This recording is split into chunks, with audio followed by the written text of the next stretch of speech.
Hey, this is Robert Jackson, and thank you for tuning in to the podcast. And yeah, it's the first day of May,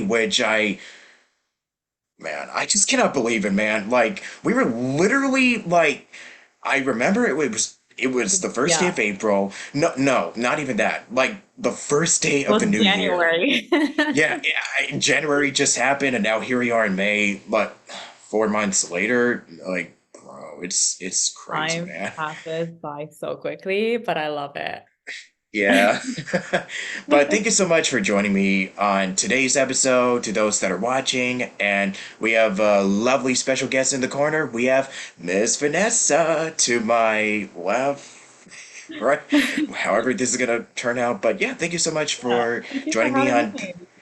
Yeah, Yeah, it's a lovely Wednesday afternoon, the first day of May. So, what better to kick this off than to just chill and talk about anything in life? I love it. I'm excited for that.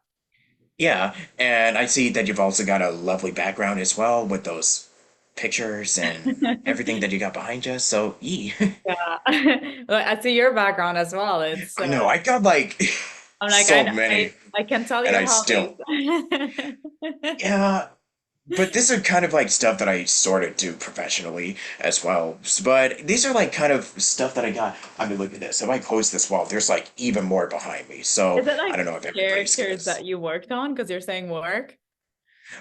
Well, these are like posters that I've received from like conventions for like autographs and stuff, but some of these I have actually done a few related stuff pertaining to the characters, which I should be posting on social media Yeah. because I need to get, dude, trust me, yeah, it's been a crazy couple weeks, so I just gotta, when it comes to projects that I've worked on, I gotta get back to just sharing my stuff because Yeah. Gotta put who it can out do that at this there. point? The world needs Exactly. to hear it. Yeah, just like the podcast, which Yeah. should more episodes should be definitely be releasing sometime in over the month. So keep on the lookout. Yeah, but anyways, I guess we could just start this off with like, yeah, because I know that you've been hustling and bustling, just doing that actor Hustle. spiel. So yeah, just wanted to know from you, like, what is something that you're really excited about for this year so far that you've been doing? And just anything that you want to share right now? And yeah, just get For that out of the way. this year, I worked on a project in early this year, in early 2024, and it was a very meaningful project to me. It was called Alati Sol, and it's in Arabic, and the translation is the call. And it is going on a festival run in the fall in 2024. So I'm very excited for the world to see it because we've put so much hard work behind it. And it is a powerful story. It's about the explosion that happened in Beirut in 2020. And after that, how it affected three immigrant siblings. You see the story of them confronting their mental health and uncertain about their parents' survival status. So it was intense, and I really can't wait to see it. Yeah, I know that there's definitely a lot going on inside of the production that we'll probably discuss more on at some point during the interview. But yeah, would you also say that you've kind of picked up a few stuff, alongside acting, just as a way, because you mentioned hobbies earlier. So I'm just kind of curious about what you've been kind of dabbling into as of late. For hobbies, well, Mhm. Yeah. I Because it's you like whenever I know ask this, it's like, I'm like, ooh, where do yeah, I start? oh boy. Yeah, You yeah. know how like they always say like don't make acting your life. Like acting is part of your life, but it's not your life. Yeah. And I've heard that early on, and I really made sure to, keep in mind to have a life because like interesting people, make interest who have interesting lives bring more interesting characters onto screen. So right now, my hobbies, I would say, I'm into painting, which really like creatively fulfills me. I want to say that's a hobby because I do it on a weekly basis for the past while I've been doing that. my American accent, I've been working on that. I want to call it a hobby because, it has its own work of like every single week I have a class with my coach and it's fun. So that's one of them. I am into baking, and cooking. I did really cool cupcakes the other day. It's like it's artwork for me. I'm very much into fitness, running, hot Pilates, and also writing. I'm working on something as well. So I just stay busy and try to all the that creativity that I have, I try to like really, direct it into some artwork in any form or shape. I can totally like I can relate to the whole staying on top of everything and also doing like one thing to the next. That was actually kind of what I was just doing, like having an accountability or an assessment type of call where it was kind of like, okay, so what is it that I need to do when it comes to time management and Mm. everything that I was just discussing. Like it was a really deep conversation, so it's not something that I would like to share, get really much into, but it was just kind of, for me at least, I find that kind of stick to something and then something else comes up and I would just think to myself, oh, okay, this isn't as, difficult or challenging as I think it is, so let's just do that. Yeah, Yeah. just balancing it, everything. So yeah, a lot of us are kind of like, with our brains are wired to just be like, uh, someone with so many different talents, a jack of all trades type of ordeal. You know what I'm saying? Yeah.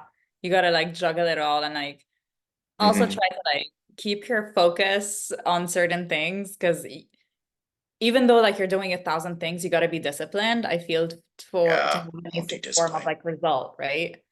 Oh yeah, yeah. Yeah.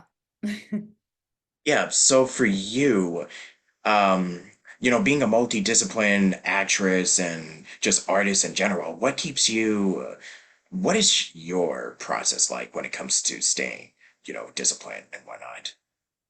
Like in terms of like scheduling everything and like organizing in that sense.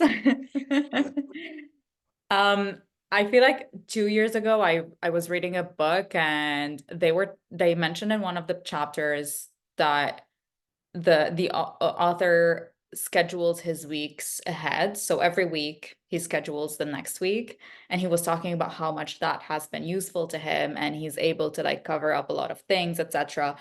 So I kind of started it a bit like playing with it, but now I'm like, it's a thing that I gotta do every single week. I have a system where I'm like on my phone calendar, every single day is scheduled.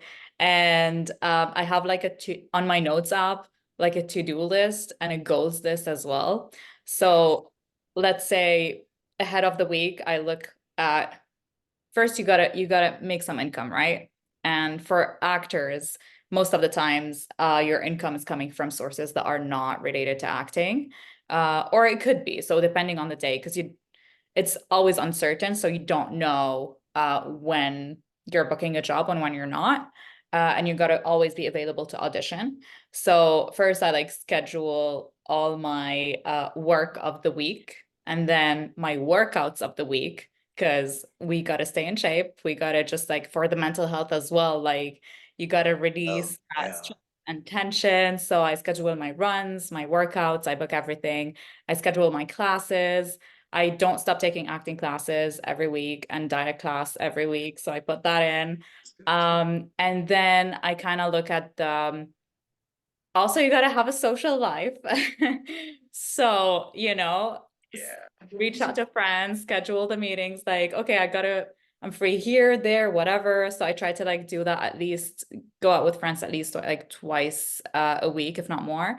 And then in the empty spots, I like put in tasks from my to-do list that I gotta do, or I break down my goals into tasks and then like start, putting them in. And sometimes I have like a whole month, there's like a theme for me. that I gotta finish this script, right? And it takes time. But as long as I'm breaking it down into tasks and I'm like scheduling them, so I'm making sure that I have the time available for it, then it's fine. And whenever I have auditions coming in, which like so far this week, every single day I've been like doing auditions, it's flexible. So I kind of move things around to make myself available to have that job and like, to audition for it or prep for it. So yeah, that's how it's been going for me for a while. And it's been very efficient, like for me to be able to maintain everything and not burn myself out, and take care of myself at the same time, because you got to do that and you got to always be in a state where you're ready, set and go. Like anytime the opportunity might hit and you're like, you should be ready for it. So yeah. This is all very helpful, man. Like, there's so much that we can say about, scheduling the time for, okay, so we can do this, and then, yeah, just schedule some time for this, and yada, yada, yada. So I know that it's been very helpful for you, and I really do appreciate it because I know audience, or at least a lot of us, that is also very helpful for me. We can kind of get stuck in a rut of sort. Well, I was also in a Q&A session earlier this morning, and I asked somebody like, okay, so how do you mix it up in a way? What I mean is, we all kind of do the same old routines over and over again. So what is something that you do that can, help mix it up a bit, just so you don't fall into a stagnant rut or just feel like you're going through the motions? And yeah, I was just asking something like that, this morning during a Q&A. And it's just kind of something that a lot of us kind of tend to, we feel like we kind of go through the day-to-day life, we go through the motions and we kind of are just, okay, I do this, this, and this, and this. But having other hobbies can, like you said, it can definitely help spice things up a bit. It really does help. Yeah, I feel like if you want this lifestyle to be long term and like you want it to be Yeah. sustainable, you got to have fun at it. So I find myself most of the times in a state where I'm very driven and motivated because I'm also taking the time to take care of myself and do the things that make me happy other than pursuing my goals. And it just makes me even more excited and even more fulfilled to pursue those goals. So it's like a never stop thing, right? Um, yeah. And like I think I didn't mention, but like also every single week, like therapy session, you gotta, just like put it out. Mhm. Like you got to take care of yourself in every single way. And I don't underestimate the power of it at all.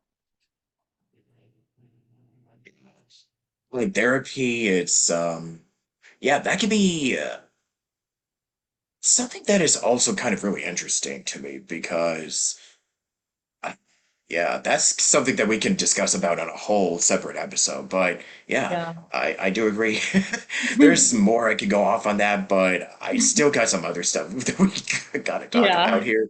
So I guess for you, because you've already mentioned like, taking care of your, like the self-care stuff and everything in between. So, because you're based in Vancouver, Canada, if I'm not mistaken. Yeah, correct. Yeah. Yeah. I'm So originally for, from Lebanon and I moved to Vancouver like around 3 years ago. oh, can you repeat that? I'm from Lebanon and Mm, I moved to Vancouver 3 years ago. yeah. Did you make the move specifically for like, was it something that you thought would be, it was a decision that you've made that was sort of life-changing for you with your career and everything, and it opened up more doors and opportunities, or the Uh, possibilities even? it was definitely like a move that I've wanted to do for a while, and it was for my acting career, and also I was between LA and Vancouver, but then Okay. I really like researched it a lot. And it was during the pandemic that I made my decision and I had the time to do it. So I researched a lot about both cities and I felt like I would be happier in Vancouver. I did like a pros and cons list. And Vancouver won for me. So since I came here, like I fully feel that. It is a very beautiful city, active lifestyle and safe. And it also is a service industry. for the American productions as well as its own industry. So definitely there's more opportunities here in terms of acting, and it was something in my one of the main goals why I came here. Yeah, and I know that you've kind of shifted around between LA and Canada. What were some of the biggest or most notable? Because I'm very familiar with the American, like, I mean, I've been in LA, born and raised here for like 24 years, so I know a lot about Yeah. the in and outs of the industry over here, but not too much with Canada. So, what are some of the biggest, like, notable differences that you've seen when it comes to the American film industry to the Canadian film industry? When it comes to the film industry, like it is a service industry for American productions, and most of them like come and shoot here. Um, I felt like it's easier to start from Vancouver in terms of opportunities. Like you do get auditions that you wouldn't necessarily get in the US right now. And I also have like, you know, American actor friends who move here from like LA to Vancouver because they're like in LA, we're auditioning for these tiny parts and it's really hard to get any auditions. And we're coming here and we actually have some like cool things to work with. So to get a few credits to start in the industry, Vancouver is easier on that end. And especially when you're not a, a citizen or you don't have the residency of a specific country. Like myself, I was coming from Lebanon. It was an easier path, not easier, it was definitely cost me so much money and took so much time, but it was possible more so to have a permanent residency in Canada to be able to work, where in the US it was very complicated, would cost a lot of money. And then after spending all that money, possibilities would be that I probably maybe wouldn't be able to stay. And I've had met people like when I was in Lebanon, so many like artists or actors or writers would be coming from LA, and I would be having those conversations with them of like, why did you come back? And they're like, well, we're broke. We tried our best, it didn't work. So I'm like, I knew early on we got to secure the fine, like the funds for it, then make the move and be smart about it. So yeah, I just felt like it would be easier for me to have a voice, and because your credits back home would not count in a new industry when you come here. Um, whether it was going to be Canada or the US, even though I had the years of experience, etc., and the training, I had to start from scratch, zero, as if like I'm a newbie. Yeah. So, you've done so many award-winning everything. Mhm.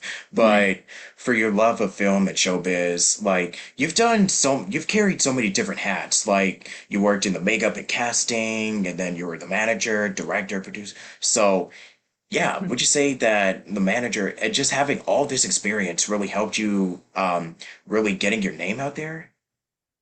Um, for sure, the experience helps a lot in a lot of ways because once you experience the same process in different shoes, you really get it. Like having like let's say worked as a casting director, I know it's not personal. Like I know when people book the job, it's not personal, and if they don't book it, it's not. And a lot of actors that say struggle with that, and they think that it is. And a lot of the times there's so many layers of approval before you even, you know, get the job. And like if like one of the producers, maybe this person reminds them of their ex, like they're not gonna get the job. And it's nothing related to your talent or who you are or whatever. So it has given me the insight of just it's not personal, let it go, just do you, you know, like do whatever you can and release the rest is not in your control. But yeah, knowing exactly how the industry works, you really like the collaboration of filmmaking works. It is like everyone has a very important role from you know like the makeup artist to literally like anyone on set or anyone behind like who people who take care of admin work, like everyone is so important and it's a key player. in the whole process. So I have a lot of respect to that, and it gave me a lot of confidence going into like being in front of the screen because I know exactly what's going on behind it. Yeah. And also producing workshops and just Yeah. representing, yeah, so many different, like the Michael, the Europe Yeah. training. So, Yeah. having participated in the workshop, would you also say that it also changed your perspective on acting? Um, I wouldn't say change my perspective. It's just like makes it broader. Like um I'm so passionate about this, and I also have this like entrepreneur side of me that, want to organize all these things and do all that stuff. So I was happy to be able to combine these two sides of me into one. So I traveled to Italy and I took an acting workshop and I just fell in love with it. And I spoke to them later and I'm like, hey, can I host you guys in Lebanon? Like, I want you to come and like, I want everyone to take that workshop because it's so good. And they had like a module of like several workshops, and I wanted to continue taking it while being at home in my home country. And so they really loved the idea, and I organized it all, sold all the tickets, and then got to take the workshop for free in my home country. And I'm like, that's dope. I can do both. That's awesome. And of course it get like being the organizer, you build those relationships that with, the teachers, the academy and all that. So it's been great. And also with your studies in the Vancouver, because you've studied at Vancouver Acting School and a couple of other ones like Mangara College. So you've been training a lot at the local studios. And I guess piggybacking to what I was saying earlier, would you say that all that training helped you, gain perspective as an entrepreneur and learning more about the business? Yeah, I feel like the more you expose yourself to different Yeah, people and yeah. different methods, the more you're gonna have like learn new things and that probably you'd never thought about on your own for your craft. And you just keep becoming a better actor the more you just, and keep adding tools to the toolkit. So you never stop learning in my word. It's just like every day I'm a student and I'm open to learning new things. And I know it's gonna make me a better actor. So I just keep going. Yeah, and I know that all of this training has definitely led you pave the way for, when you won the Vancouver show and, and now your film is being showcased into a lot of global festival circuits, that is supposed to be coming out later this year. So are you able to share a little bit more about it? Um, yeah, so this is the one that's going on the circuit festival, the festival circuit is Aleti Sol, the call. Uh and it's like the film about the Beirut 2020 explosion. Um it is a very timely story in my opinion, especially with what is going on in the world. So I feel like even like when we were filming it, um, a lot of the people, like our producer and other people from the crew, were going through that same experience that we are literally like filming in the day. So it was very intense, and I feel it is important for the world to hear that. Yeah. And I know that we're definitely all excited about it coming out when it releases, so it's looking to be a pretty big project. Yeah, I can't wait. Yeah. And you also strive for authenticity, of representing Middle Eastern women on screen and being an advocate. So share a little bit more about the process So of that little journey of yours. Yeah. yeah, like I had obviously witnessed growing up watching TV and everything that there were no Middle Eastern representation on screen, authentic Middle Eastern representation on screen. Like, um, even though there would be, let's say, Arab actors and there's an Arab role, they would bring someone from a completely different ethnicity and who, I don't know, pretending that he is from that ethnicity, and then he would try to say the language and it's completely wrong. It was just like not authentic, in a way of offensive.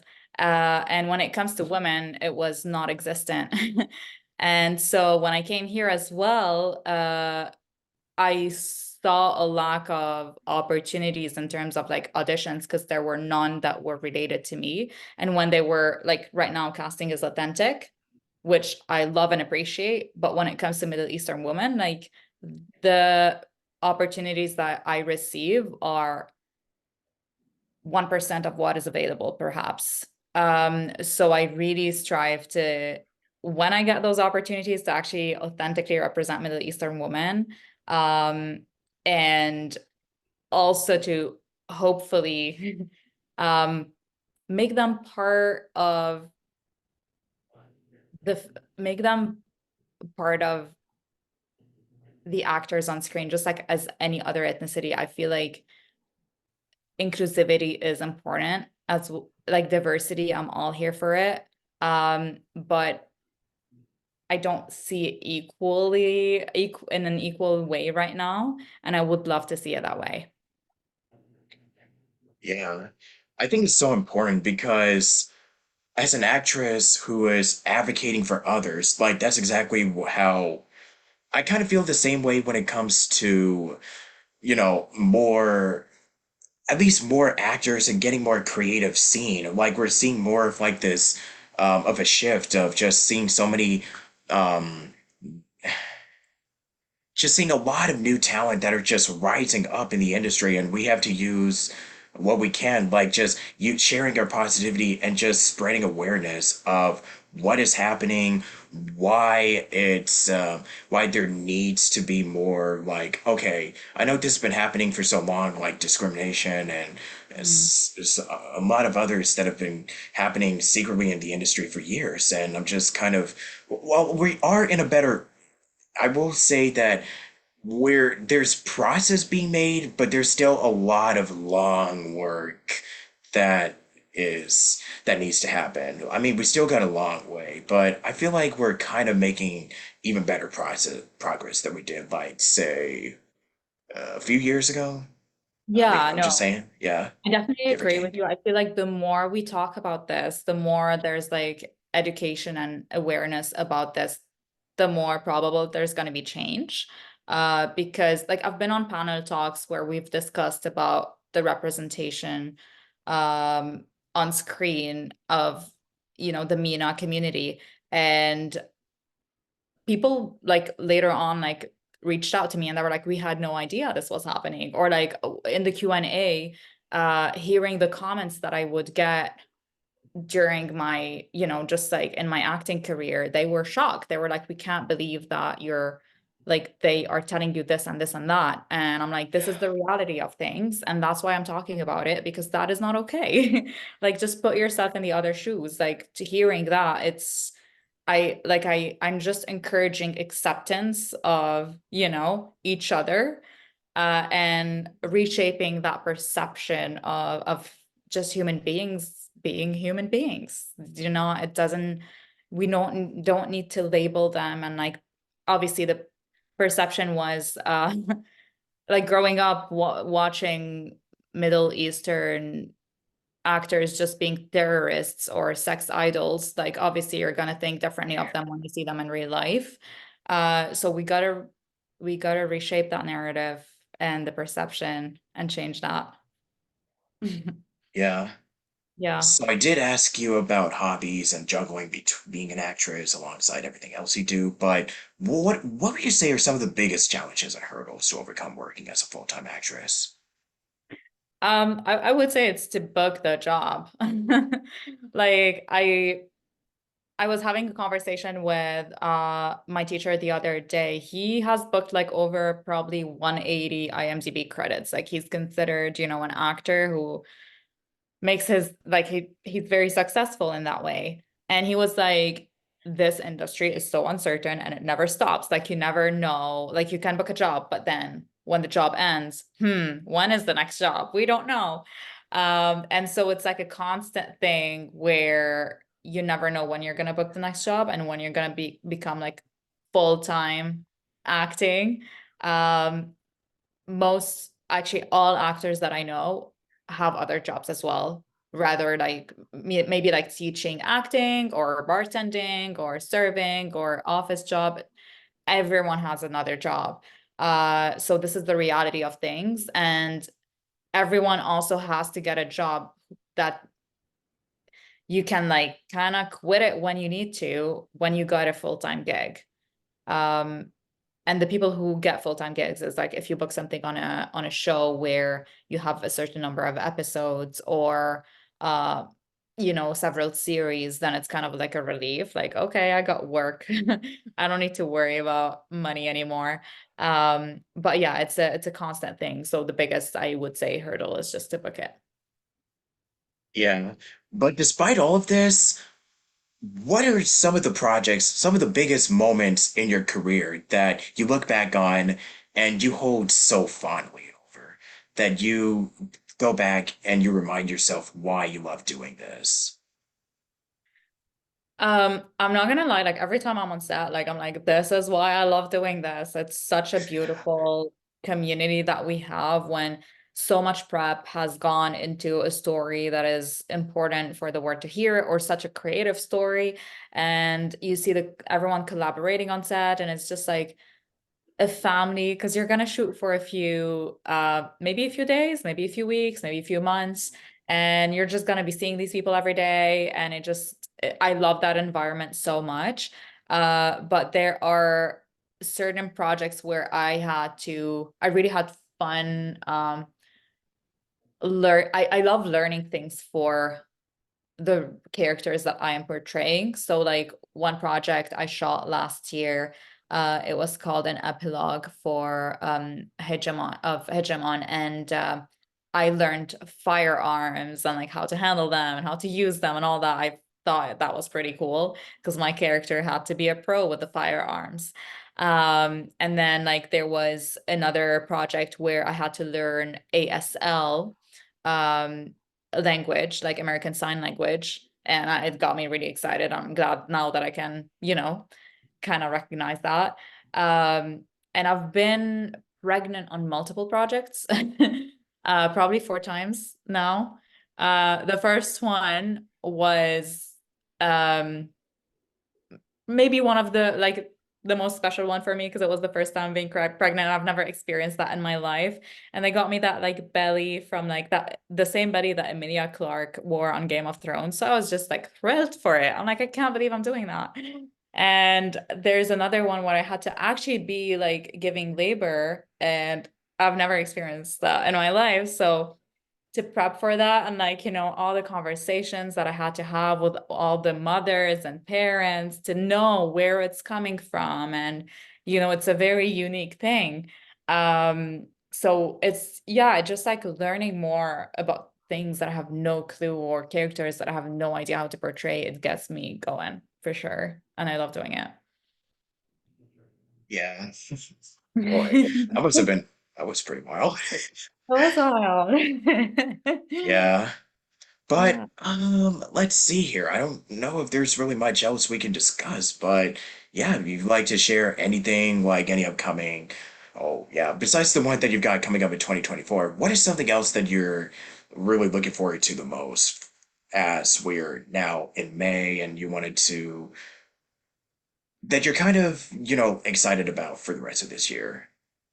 Like I am currently auditioning. I heard that there might be a strike coming up in Canada. I don't know. So I'm like waiting to see what's gonna happen.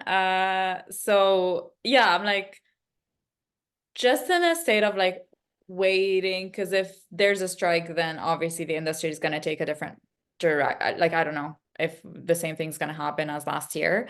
But I am working on a project that I'm writing, and I've been having a few conversations about it with different people, and I've heard the same feedback of like, you need to say that story, like you need to like actually do that. And I've been like revisiting the script and finalizing it. So I'm pretty excited about this. It's definitely a passion project of mine. Cool. And any last words, like any last piece of advice that you want to bestow upon upon the Um, like just like I guess general advice like I know from everyone around me, like we're always like so worried about what's gonna happen or like expecting the worst case scenario in our lives. And it's very difficult to have that career as actors. I always kind of say like you're not like clairvoyance. You don't know what's gonna happen in the future. So you equally have the chance of like expecting the worst outcome or the best outcome. Why not pick the best outcome? Let's just all believe that the best outcome is gonna come rather than picking the worst one. And I feel it's just like some people call it delulu, but I'm like, you don't even know what's gonna happen. Like, just be positive. Like, and I feel the more positive energy you put out there, the more it's gonna return back to you in that way. And yeah. Absolutely. Yeah, I just want to thank you so much for stopping by and sharing your insight and just being just all around awesome to talk to. Awesome. Thank you. It was awesome to talk to you too. Right on. So, I guess with all of that said, thank you so much for watching. Stick around next time on Station Square. This is Robert and Vanessa, and you just tuned into Station Square. And until next time, catch you later. Bye bye.